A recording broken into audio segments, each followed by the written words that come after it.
Good morning, Miami business leaders. This is Reginald Andre with ArcSolver Cybersecurity and IT Services. And this morning we have a great person that I would love to introduce you to, Dominique Baptiste. How are you this morning? Hey, Reginald, I'm great. How are you? Good. Thank you so much for joining us. Just for those of you that are joining us, we are actually cross-platforming this stream right now. So this is on my personal Facebook, our ArcSolver Cybersecurity Facebook, our YouTube channel, and our Miami Business Leaders. But the Miami Business Leaders was created about a year and a half ago for a way for business owners to be able to all right, got a little feedback there. And Miami Business Leaders was created for business owners, organizers of leaders in the South Florida market, and C-level executives to be able to share business ideas, to be able to network. And we have about 300 members now and growing. And as I mentioned today, we're streaming this throughout all our platforms because we are talking about websites. And websites is something that even for my business, we have struggled with as far as using different people, different companies, what's working, what type of results should we be getting in our website. So I thought that it was going to be very interesting for all platforms to hear from Dominique Jean-Baptiste of Websame. So again, thank you so much, Dominique, for joining us. So for those of us that do not know you, because we know you're sharing this on your page too, but for the Miami Business Leaders, who are you? How did you come up with Websame, and what's your story? So, Dominique Jean-Baptiste, owner of Websame. We've been in business for about a year and a half. And my story is I went to school for computer programming, and I worked in the financial banking industry within technology for over 20 years. I relocated to Florida, and I was doing websites on the side as a hobby, helping friends and family who were business owners. And, and it was something I enjoyed doing, being able to be technical and still be creative. I created the domain name Websame, and I kind of stuck with it. I'm a techie, and it just kind of stuck with me. Awesome. And you're here locally in South Florida? I am. I relocated here less than 3 years ago with my family, just seeking a better quality of life. And and I love it here. It's great. I think there's a lot of great opportunities. There's a lot of businesses here that could really use, what we're going to talk about today. Yeah, absolutely. And I know from the past, we've talked about you making the jump, you working from the corporate and deciding to go on your own. So how has that journey been? Because we have a lot of people in the Miami Business Leaders group that are also in that process. And then we also have people watching now. I know a lot of my friends always pinging me and saying, you know what, I'm always seeing what you're doing and I really want to start my business. So but they're afraid. So talk about what was that point where you decided I'm going to go ahead on my own and I'm going to do this? I was actually presented with an opportunity, and that helped me make that jump. But it is scary. It is not something that, coming from corporate America, there are a lot of similarities when you have your own business to the lifestyle of corporate America, but there are some stark differences. In corporate America, you work constantly, and having your own business, there's no difference there. But you just feel a lot more accountability. You feel a lot more passionate about what you're doing, and you want to see absolute results of your work, and you're committed to it. So, it is not easy. I would not tell anybody otherwise, but you know this, right? Right. Any business owner who's thinking about making making that leap already knows that it's not going to be something that's just going to happen. You need to have a nest egg. You need to have plans. You need to have partnerships. You need to talk to people and try to find a coach, a mentor, and then take a leap of faith. When you're ready, take that leap of faith, and I'm sure everything will work out. Absolutely. And even when you jump, you're going to have some scratches and things like that. But as long as you pull that parachute and you just start to go through the mountains and just go through everything, you'll get scratches, but eventually you're going to soar. So, and we really look forward to. And that's no different in corporate America, right? When you have a job, you have good days, you have bad days, right? Mm-hmm. You have good years, you have bad years. So, and very similar in business. But I think, when you have your own, there's so much, there's so much that goes into it. And it's a personal success type of feeling when you are doing well and you are achieving and you're doing something for people. Feels great.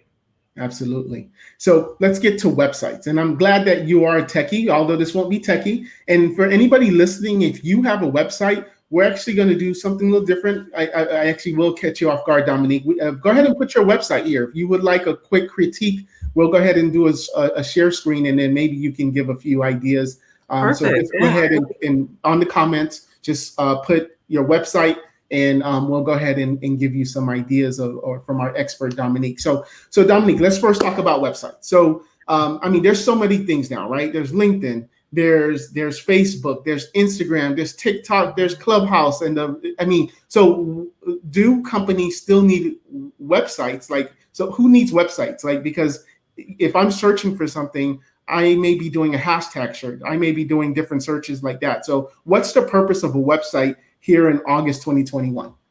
Oh my God, that's websites is, first of all, do you need a website? If you're a company, you do. Your website will have all the information that you could possibly share with potential customers, right? And on top of that, the website can have a lot of functionality as well that can help your business scale, that can make your life easier, or that can sell your products. I think that yes, we have a lot of social media and a lot of platforms that can introduce people to who you are, introduce people to what you're selling, whether it be a product or an idea or a business or a service. But without a website, I don't think you will have that legitimate base. And even if you're, going to a bank for a loan, they do look at your websites. That still remains the core, front door of your business in a sense. And I definitely agree, because even for me, we have so our website is very stagnant in the sense that we don't update it too much unless there's like a major change. And that's kind of where I was getting at, because I know a lot of times when people are looking for us, they'll look at our website, but then the next thing they'll do is go to social media just to kind of see how active we are and things like that. So let's get now to the website. So what are some key elements every website should have? And just to give you an idea of the Miami Business Leaders Group, I would say they have anywhere from 5 to about 75 employees is our demographic. So just go ahead and keep it in that realm, because we're not talking about business owners with 500 employees. So just to kind of give you an idea. You got it. Well, I think, the first thing, you want to have a successful website. Your website should have a goal or multiple goals. What is your purpose of having the website, and what can it do for you? So think along those lines when you are starting to build your website, or if you have one and you want to rethink about it. You're saying, hey, I'm spending so much money on my website, but what value is it bringing to my business? Think about circling, putting some goals together of what you would want your website to provide for your business. That's the first thing. And Go ahead. Okay. The next thing I would say would be, websites. There's no reason not to have a professional website. Any business, any serious business, you go to their website, you're expecting to see, a level of professionalism. And professionalism, look and feel, is so important that it is cohesive along with your LinkedIn, your social media, your Instagram, your Facebook, all that. So you have to have a streamlined look and feel for people to trust you. It's like a branded look and feel. So I would say that's very important. And along those lines as well as the user experience. People don't want to be confused. People want things to become simply and easily to them. So with that being said, call to actions, meaning buttons and things that they can action right away when they get to your website, contact forms, calendars, product that you're selling, very easy, a very easy, cohesive user experience is very important. When somebody goes to your website, they need to know right away, what do you do, right? They want to know what you specialize in. They want to know, can you help me? Or is this wasting my time? Because people aren't patient anymore, So, and along those lines too, you have speed. Your website has to be performant. You cannot have a slow website. Well, how does one even have a slow website? Because I know back in the days you could have a web server in your office or something. Yeah. But so how does that, now that everything is in the cloud, how does that even work that it could be slow? Oh, a lot of ways. So your images, you have images on your website that are not optimized, right? You want high quality images, but they have to be optimized for the web, right?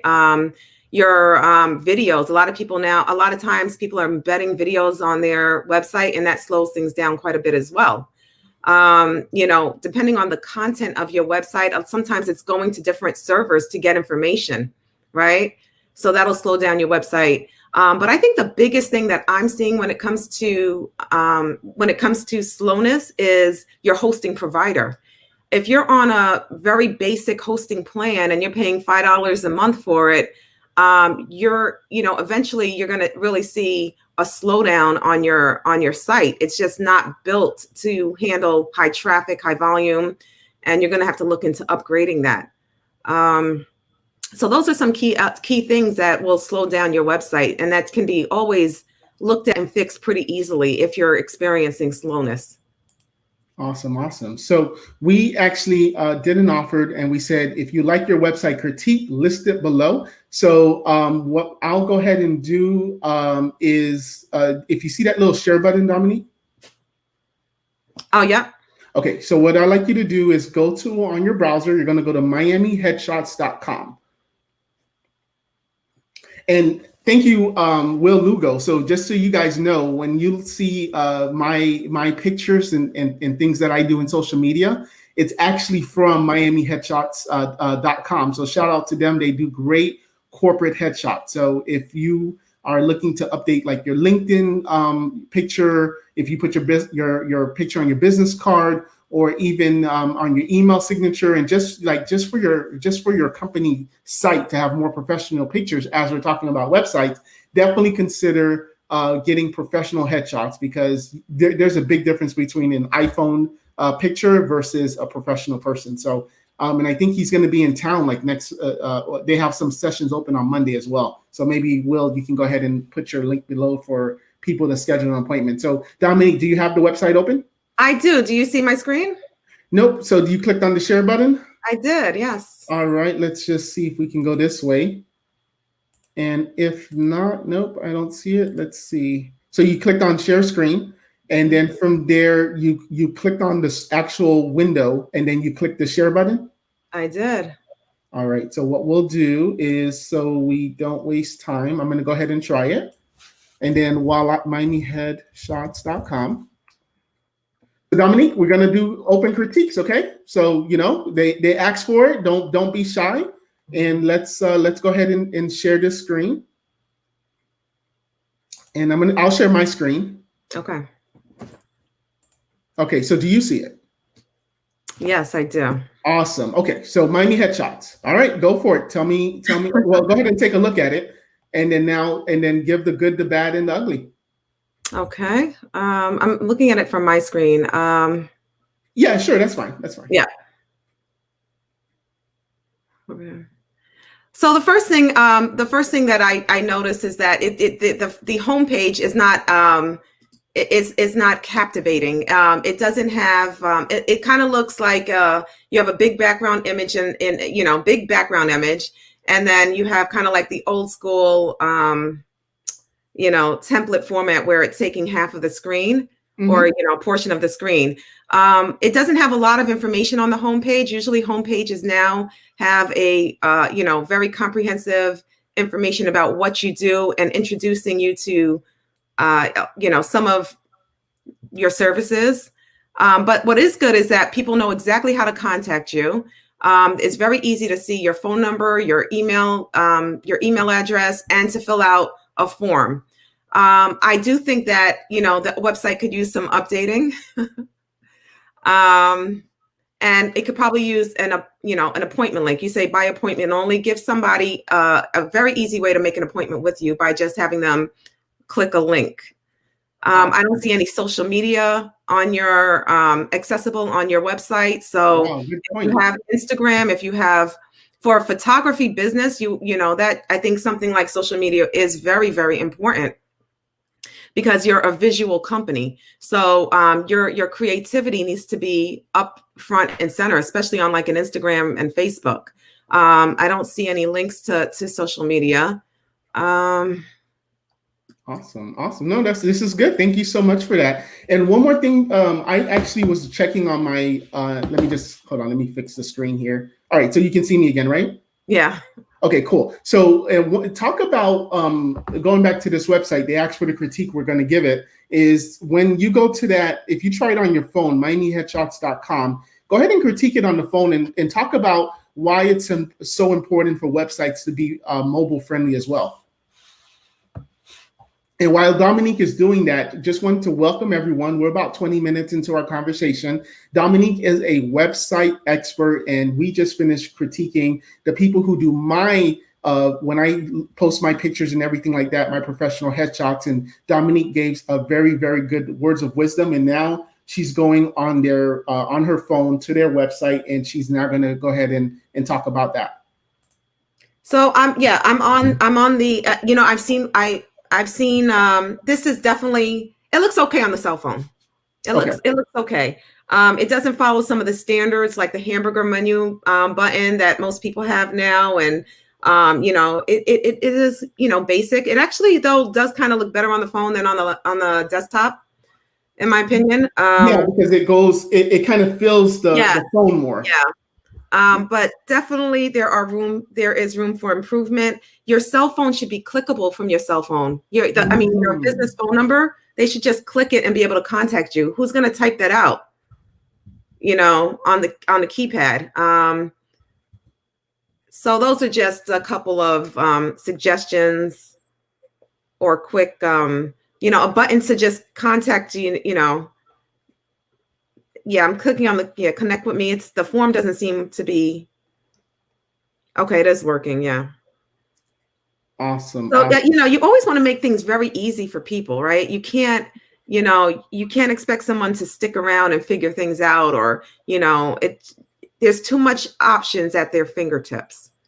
Yeah. There are too many options. So you want to make it convenient, easy. Photography, you have to showcase your work. It's one of those fields where you have an opportunity to really show what you do in a very visual, beautiful way. Absolutely. Now, Tanya just said, yeah, absolutely. And it's one of the things I did want to talk about today, Andre, is when you're having a successful website, you have to run analytics. And when you run analytics, you'll see how many people are going to your website on a mobile versus desktop. And it is not even, it's really about 80% is what I'm seeing for my clients. It has grown tremendously. Mobile, anytime you run a promotion, anytime you do anything, you post something on social media, they're looking at it from their phone. So if your website is not mobile optimized, that's really a bad sign. That's something that needs to be fixed ASAP. And how hard is that? Going to because I know there's like so much. I've seen WordPress, Shopify, Wix, Squarespace. So like, what frameworks do you recommend for building a website? They're all good. They all have pros and cons. My preference is WordPress, WooCommerce. But there are pros and cons to each one. With WordPress, WooCommerce, it's a little more complicated and requires more maintenance. With a Shopify and Wix, less maintenance, but it's still, it has its nuances and it's very template driven. So if you want something dynamic, if you want to do something specific, very difficult to do in those type of frameworks. But they all do offer pretty good packages and pretty good options for people. So what would be that difference between, because I actually have seen that where I've seen someone's website and it looks like exactly like, and especially in the IT field, that this is what I'm talking about, because I'll know someone and they basically both went to the same company and they just chose a template. So, and then it's the same pictures. It's pretty much almost the same words. And obviously the address and things like that are different. So in a sense of how Google sees it, is that like when you go to these third-party companies that give you templates, do Google frown upon that when someone's searching?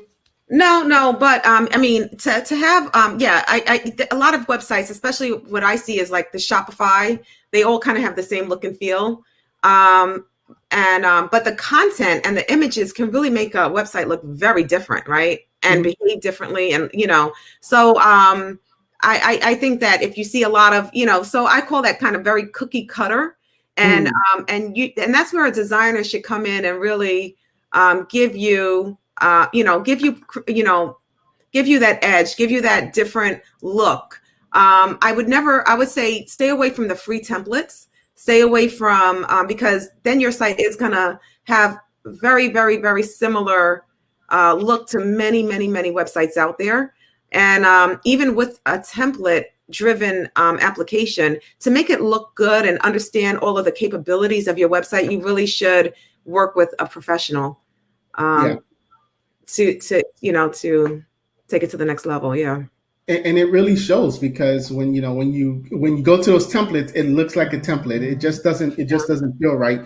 So let's talk about marketing your site. So people have their business, they have a decent website, but how do you get people to actually now go to the website? And how do you get, obviously the big gorillas, Google, how do you get people that's on Google to find your business, be it if you're a restaurant, if you're professional services, or whatever the case? And let me just throw it in, I'm IT. I have managed services and cybersecurity. Dominique, how do I get people to come to my website? Well, we know that you have a great website, by the way. It looks good, very professional. So you did a good job there, whoever you used. Thank you. But how do you get people there? There are multiple ways, and I think you're doing a great job. In marketing your business. But the first thing and the easiest thing is making sure that the content is king on your website. Do you have the information that people would, that would be needing your services? Do you have that content on your website, and is it clear? Is it a clear messaging? SEO refers to search engine optimization, and that is always going to be the first thing that you want to make sure you are optimized for, search engines. So when somebody is looking for cybersecurity and they type it in, what is the search terms that they're looking for? Secure my website. Secure my website would be a search term. Mm-hmm. Cybersecurity would be a search term. Security would be a keyword. Things like that are things that you have to overstate on your website, in your metadata, in your headers. So SEO is the first thing. But SEO is not enough, because Google's trying to make money. Right. Everyone's trying to make money, right? So there's paid advertising through Google and Facebook, and others, Quora, LinkedIn, etc. But I primarily work with Google and Facebook. There's paid advertising. So if somebody is searching for those terms, you want to come up. And so you're bidding for a spot on Google. If you're, when you post something on social media, or especially with e-commerce business, you're having a sale, you post it on social media, you run a Facebook ad to, let people know I'm offering 10, 20% off.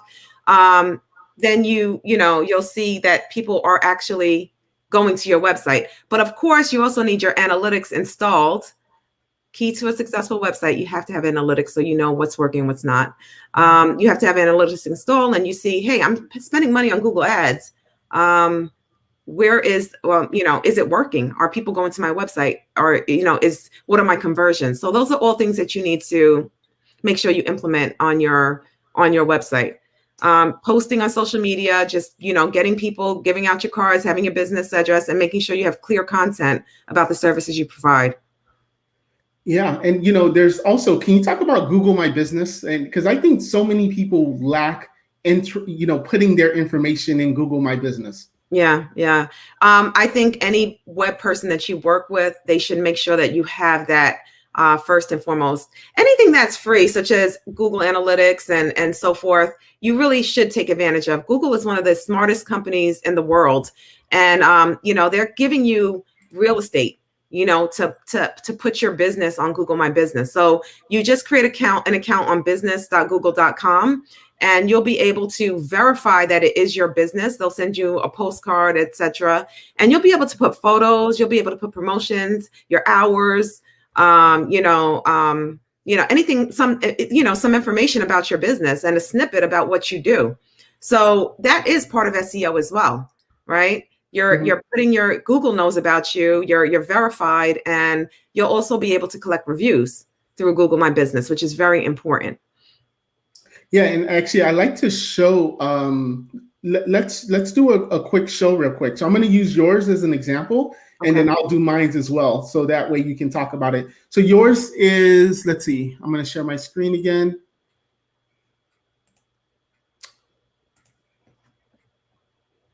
and Chrome tab. All right. So I want to confirm this is yours. Yeah. Awesome. All right. So let's talk about some of the things, because again, this is something that is free, right? You don't have to pay for this Google My Business. You just have, like you say, you just have to kind of sign up and go through the process. That is correct. Yeah. Awesome. So just let's talk about some of the things that you did, because I'm sure Google is giving you the blank slate. And I love the 9 Google reviews. So I'd love for you to talk about that as well, and some of your how you obviously people left your reviews, but you know how what's the word I'm looking for? Your strategy on that. So go ahead and give us a sneak peek behind the scenes. So yeah, so you know, the fact that I have a sidebar, let's call it, right, on Google is actually not something that every business has. Google makes a determination of who and where they will show that side information to, which has a lot of details about my business. But yeah, just setting up the account on business.google.com, following up with the verification. So they're going to send you a postcard, and then filling out basic information, your store, your hours, your phone number, your contact details. It is very, very straightforward. And you will also get a link so that you can share with your clients or your customers to provide you reviews. So anytime I finish a project now, I can say, can you please provide a review for me? Here is the link. So it's very easy for someone to get to it and provide me a review. Awesome. I love that idea. That's something my business we need to start doing more of, because a lot of times you'll have our customers say like, oh, we love you. Thank you so much. And it's like, man, that's the perfect time to like send them a link or go in front of them, because, you know, we do IT. So we're in front of their computers and just say, hey, you're already logged into Google. Can you just like leave a quick, everything you just said, you just type that in and do that. So that is something definitely I need to start doing. Right. And it actually, you know, that also benefits your SEO. And, you know, and a lot of times I was collecting testimonials and just putting it directly on the website. But, you know, that's not the best place for it. That is not the best place for it. The best place is a Google. And you know, there's possibility to link your Google reviews to your website so that it's constantly updated. Nice. Yeah. And then you got 5 reviews and they're spread out. I love it. People are talking and then you're responding too, which is super important. Which I should do much more. I'm lacking in that field. I need to actually do better there. Awesome. I also like how you have the appointment. So remember how you were talking about Miami Headshots and to book an appointment. So talk about what is Calendly and how does this work for your business? Oh, you know, there's so many tools out there. Yeah. So basically, if somebody wants to book, I do free consultations for 30 minutes. And if somebody wants to book, you know, an appointment with me, they can easily just go there, go to my website or whatever, and just book the appointment. Like I said, easy is the key to getting clients and getting leads. So this is just one, you know, there are different tools out there for, you know, your calendars and, you know, getting, you know, syncing up with your, whatever calendar you use. You want to make sure it's synced up so there's no conflicts. Right. And you can have things like, okay, I need at least 24-hour notice. You can put some provisions in place so that, you know, nobody's sending you an invite for 4 a.m., you know, at 3 a.m. So, you know, you can control it and access it from anywhere. So it's pretty decent. Awesome. And I love here on the left-hand side how you have, obviously the first name is yours, and then you have you have your Instagram, you have your Facebook, Miami-Dade Chamber, which is how we met, Twitter, bark.com, and some other ones. So and Yelp as well. So that's pretty cool that you have that. So let's see yours. All right, let me go back. So I'm going to just so you guys know, when we say Google My Business, it's literally Googling your business name. And then here is mine. Yes. Awesome. So one thing that we learned just the other day is that you can actually add photos. So when you added the photos here, so we don't do it for every photo, but this was like, for example, a team meeting we had about a year ago. And then we had a conference that I went to. So I put it there and things like that. So people actually like it. It's pretty cool. And like you mentioned with the analytics, you know, we can see that. And hey, let me take some critique as well. Do you see anything I should change or anything I can improve on? I have the calendar as well. Oh yeah, you sure do. You have your hours. Ooh. Yes, you do. You do. Closes at 5. Yeah, you have your address. Oh, looks good. Awesome. Link looks good. Awesome. All right. So I'll go ahead and stop sharing the screen here, and let me make sure we can see each other. There we are. All right. So, okay. So let's go to, we did have someone ask another question, but I got to look for it. Hold on. Let me see if I can find it because it was a I lot of want to make stuff. another suggestion if you Yeah, don't go for it. mind. Go ahead. So, one of the things a lot of people don't realize is that when you have a website, it's really to promote your business in many aspects, right? Whatever you're doing, and you may not want to, when you're creating your website, you may not want to, run advertisements initially, or you may not think that you ever want to. You don't know. But one thing that I always encourage people to also do, aside from the Google My Business and the Google Analytics, is also the Facebook Pixel and the Google Remarketing tag. Are you familiar with those? Go ahead. Let our audience know. I know a little, but not enough to explain it. So go ahead. Okay, You can talk about it. so basically, well, Facebook and Google are, very huge platforms that reach a lot of people, millions, billions of people every single day. So their advertising capabilities are just insane, and their algorithms and their, are out of this world. So what the Facebook Pixel is a piece of code that you put onto your website, and it starts collecting data of everyone, and Google Remarketing, Facebook Pixel and Google Remarketing. It starts collecting data for the people who have visited your website. And when you do decide to run ads, if you ever do, it has information about these people, and it can create audiences that either look like them or just create an advertisement to these audiences. But in order to leverage that, they do require that you have a minimum of, I think it's 1,000 people in that audience. So to collect that data is completely free. You do need to have a Google AdWords account or a Facebook Pixel account to actually get the piece of code to add to your website.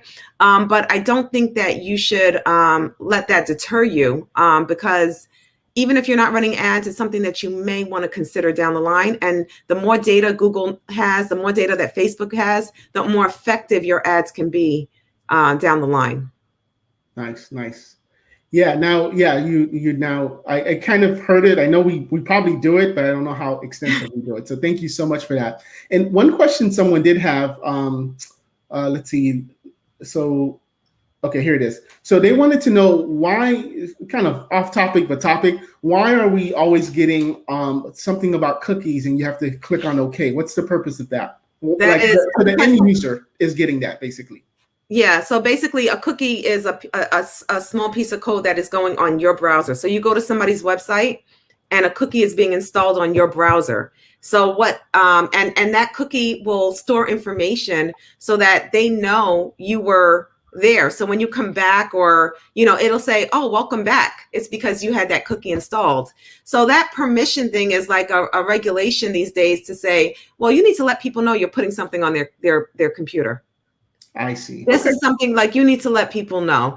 And it is annoying because people don't want to deal with a lot of pop-ups, and but it is become the norm at this point.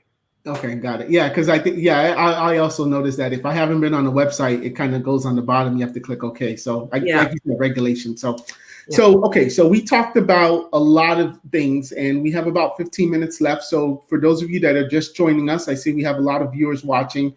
Thank you so much. We are Reginald Andre with ArcSolver Cybersecurity and IT Services, and we are here with Dominique Jean Baptiste, and she is a website expert. So if you have any questions, if you would like us to actually right here live critique your website, give the good and the bad, go ahead and put the link below, and we will go ahead and do a share screen, and Dominique will take a few minutes to go after that. So next, let's talk about working with a professional company like yourself versus using, my cousin that goes to FIU and, he's computer science and he took one website, or even there's a lot of freelance companies such as Upwork or Fiverr. Fiverr is very popular for all types of services. So give us, what is that difference between hiring that professional company versus these third-party places, and also obviously price. That's the biggest thing.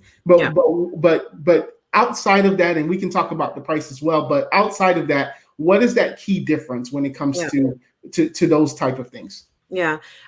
Good question. So the difference is, I think the biggest difference is going to be in the quality of the work that it's the end result. When you deal with, so somebody in college, they're actually not dedicated to making sure that you're going to have all the components that you need. Even trying to do it yourself, a lot of times you're going to miss a lot of, advantages advantages of having a website that you just wouldn't be informed about. As far as the Fivers, Upworks, and so forth, those sites are great if you need a task done, but it is very task driven, right? So you have to know exactly what you want, and you have to be clear about what you want. And then once it's done, right? There is really no relationship. And if you have a question about it later on, or you need something changed with it, you're lucky if you get the same person, or you're lucky, if they're going to even take on that work again. You're also dealing a lot of times with somebody who's probably overseas. So with web technology, you're going to have to give credit card numbers, sometimes banking information, and so forth. So you want to really be careful about just working with many different people, because accessing your backend gives them a lot of power, in a sense, to do what they want to do down the line, or give your information to other people. And you can become very vulnerable, in a sense. And and I think it's important, if you're a growing business, you want to have somebody that you can partner with. You don't want to just try to figure out what the task is. You want to see maybe some brainstorming, or just talk about what you're trying to achieve, and let's figure out from a technologist point of view what were your best options. Because a lot of times when you try to go with a software or something, they're going to sell you what they do. They'll never sell you what they don't do. And you don't know to ask the questions. You don't have that expertise to really see, some of the pitfalls or some of the shortcomings that, whatever your goal is, you won't know, some of the pitfalls of dealing with this software, or, might be detrimental to your business, or may not help you meet your goal. So I think just having a relationship with a technologist, a company, especially if you're growing, is going to be advantageous to you for years to come, as opposed to giving your access and, working on somebody on a task-oriented basis who's, not going to be dedicated to making sure that, they're partnering with you on solutions. Yeah, and I think that's very important. The key word is the task. Those websites and those services are very task oriented. Yeah. And even if I'm looking at your website and your portfolio, Edibly Speaking, the makeup show, like, it's a website is just not, hey, I need a website. It's talking to you about, okay, what are we going to be using? Stock photo? Are we hiring a photographer? Are they going to be now going to take, like, for example, you have this one, Edibly Speaking, and it's like a very nice strawberry with some whipped cream. And it's those type of conversations to make the website more interesting, and obviously want people to stay there as long as possible. And if you're just hiring someone on Fiverr for, $500 or whatever they're charging, and just say, build me a website, they're really going to be doing the same thing as we talked about in the beginning. They're going to go to one of those template websites. They're going to ask you to just, they're going to try to figure out your business for you. And then they're going to say, here you go. And then just, let me know if you want to make any changes, as opposed to going with a professional like Dominique, where she's going to be sitting down and she's going to go, you'll probably even visit. I imagine you even want to visit the business and understand how it works, because it's all about, when someone is going to your website, they are now stepping into your business. They are like looking around to see your about us and the services and things like that. So it's just not putting something cheap online and things like that. So, and that's you brought a good point too about photography. I mean, just like with websites and anything else, your quality of your photos, your photography is so important. Your lighting, what you're displaying, what you're sharing on your website has to be high quality, and photos are a big piece of that. Yeah. And now these days also videos are also, becoming much more popular. So you want to integrate that into your website as much as possible. But of course, I would not say you embed them. You link it to your YouTube and and have it easily accessible. But yeah, making sure that everything that you do is of a high quality. Yeah. So going back to that with the these people want to do it as fast as possible and get paid. Yeah. So there will be a difference in the quality at the end result. Absolutely. Absolutely. Yeah. Let me, we're going to shift gears a little. I know we didn't, this is not one of the questions that we said that we were going to be talking about, but I know you also do developer work. And I think it's also very important for our audience, especially for our businesses that have, 20, 30, 40, employees, and they're using something like SAP, or they're using something like Salesforce, or they have some type of other main software in their business, and now they need to want to integrate it to their website via a client portal or internet. So talk about those type of services that you offer and pain points that you typically get from your clients, and says, look, we have our website, we want you to do our website, but in addition to that, I need my website for my end user to be able to talk to our shopping cart, to be able to make payments, or whatever the case is. So I mean, and it should, right? Mm-hmm. It should, like integration work these days. First of all, with your website, you don't want to reinvent wheels, right? You don't want to start from scratch. So if you have a software that you're using that works very well for your company, how do you integrate it to make it useful for your customer? If you want to have something custom built and you're a small business owner, you're going to have so much maintenance and overhead and headaches for years to come. So I think you find a reputable software company, and you work with somebody like me to integrate it into your website to make your life easier. And also things like registration forms, payments, credit card, taking credit cards for an application, all that can be done on a website. Like it bothers me, like I'm filling out my kids' forms for school and I'm doing the same forms over and over again. And it just, it's in this day and age, it's just, it seems so silly, right? It's so easy. And a lot of times people are going to like Google to have their forms. Everything can be right on your website, accessible on your website, stored on your website, and emailed to you as well. So always try to look for a pragmatic, simple solution to your problems that will sustain you for quite some time. Absolutely. And even with my son's school, they also use Google Forms to like, hey, we're going to be having this such and such event. And it's like, you want people to go back to your website. It should be your website / whatever the name of the event.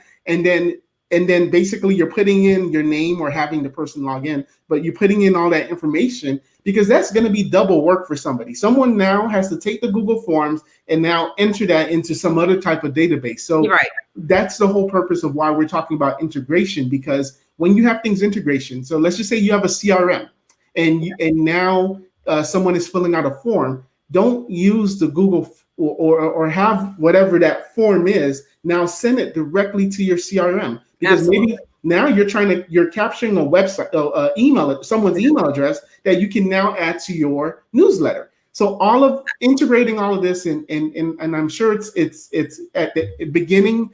You obviously have to do some work, for on Dominique's side. But once you have that going, it's you can scale that so fast. So it's a no-brainer. And this is a great example of I've seen people like do the Google Forms, hire somebody on Fiverr or something to do the Google Forms, and because they were told what to do, as opposed to working with somebody like me and say, hey, let's rethink this. We could do this a better way.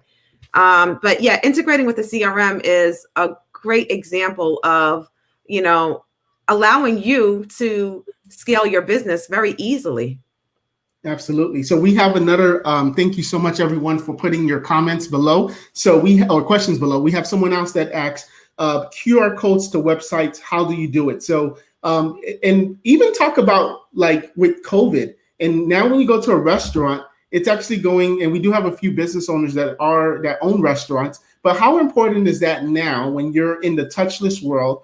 You're saving a lot of money when you look at it in one way, because you don't have to have menus, and you can do, if you're out on something, you can easily do that. But when someone is going to your establishment, and now I guess their question is, how do you do the QR code so that when it scans, it goes into the website? And just talk about how that's blown up since COVID has been here. Yeah, so well, QR codes can be easily created. There are free QR code creators all over the web.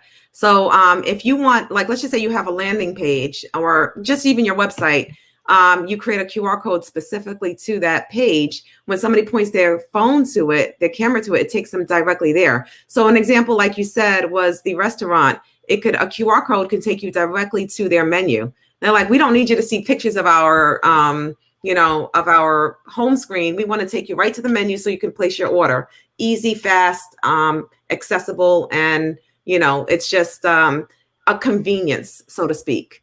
And you're seeing QR codes become much more popular. I'm not sure. I think it was pretty popular before COVID. Do you think that it became more popular with COVID? I mean, that I don't have a statistic. I was just saying that. Okay, but I definitely know on the restaurant side, like I went to Lorna's the other day here in Miami Gardens. Yeah. And most restaurants right now it's just, you just take your phone and then you scan it. So I guess this person here specifically was just trying to figure out. But yeah, I don't know the statistics, but I'm sure a lot of businesses are saving money by not having to actually print stuff out. And now they can just be like, hey, just scan it and it'll take you right there. And then again, that goes back to funneling people back to your website. Imagine someone, you have a beauty salon store, or whatever it is, and someone comes into your website, and now what type of look would you like?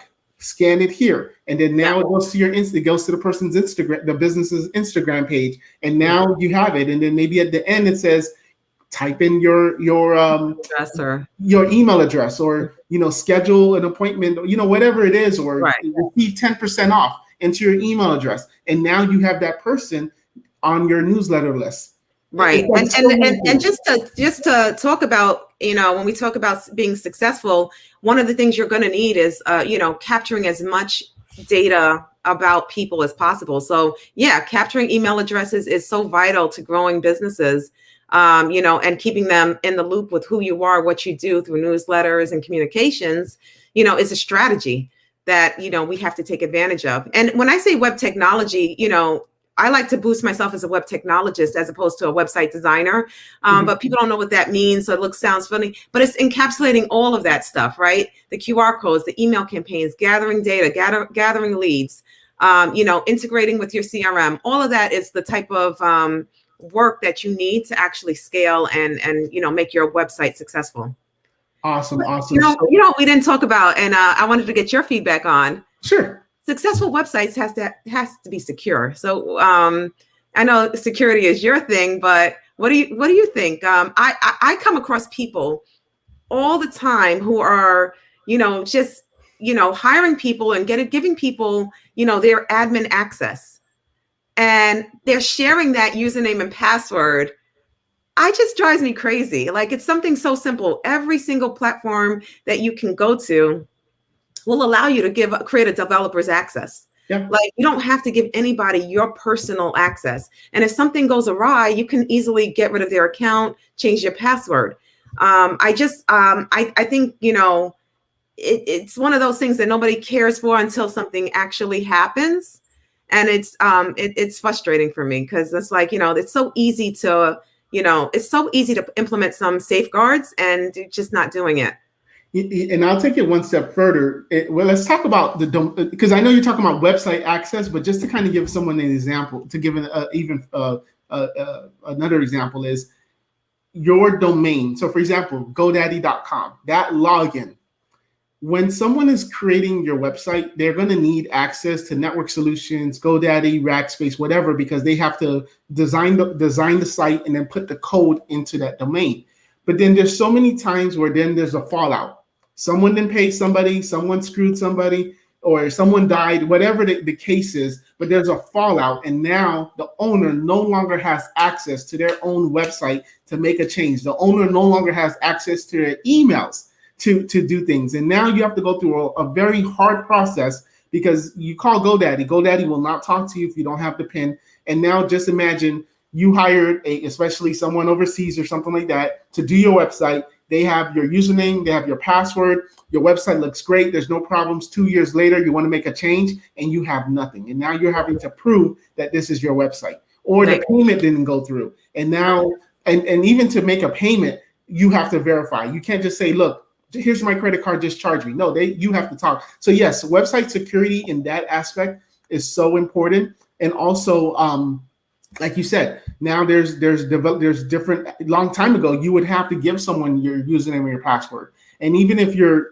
dealing with that aspect anyways, change your password afterwards. As soon as the project is done, change the password, and of course, don't give the password. Like if your password is love123 exclamation point, but you also use that for your Bank of America, don't give out that password. Like make a change or whatever the case is. Don't use the username admin ever. Period. Okay. Ever.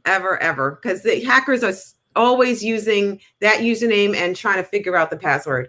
But yeah, one of the things, if you have an e-commerce site, you should also make sure that you install some sort of, security measure.